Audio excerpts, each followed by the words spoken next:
শুভজিৎ, এখানে কাকিমা পুলিশের সঙ্গে কথা বলছেন। আমি বলবো, যেহেতু গ্রামার মেরে সাংবাদিকতা করি, অন্তত অডিওটা যেন কাকিমার যায়। মমতা কি ভয়? কাকিমা বলছেন আধিকারিক যারা আছে তাকে ডাকতে। পুলিশ আধিকারিক কে আছে ডাকছি আমি। এরা মমতার কি ভয়? পুলিশ আধিকারিক যারা আছেন তাদেরকে তিলোত্তমার মা কাকিমা ডাকছেন। ছেলে পুলিশ মেরেছে লাঠি দিয়ে। এখানে পুলিশ আধিকারিক কে আছেন আমি তাকে ডাকছি, তার সঙ্গে আমি কথা বলতে চাই। কে আছে পুলিশ আধিকারিক ডাকছে? পুলিশ আধিকারিক কে আছে?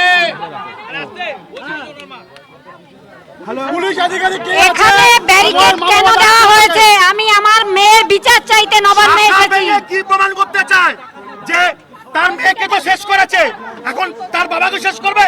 শাখা বাগান মানে কি? কি বার্তা দিয়েছে মমতা? হিন্দু বিরোধী মমতা। শাখা বাগান মানে কি? কাকুর বড়লোক পার নিয়েছে। পুলিশ আধিকারিক কে আছেন এটা খুলে দিন ব্যারিকেড। আমরা যেতে চাই ভেতরে, আমরা নিরস্ত্র, আমাদের কেন ভয় পাচ্ছেন আপনি? বাবাকে যেতে দিচ্ছে না, কিসের ভয়?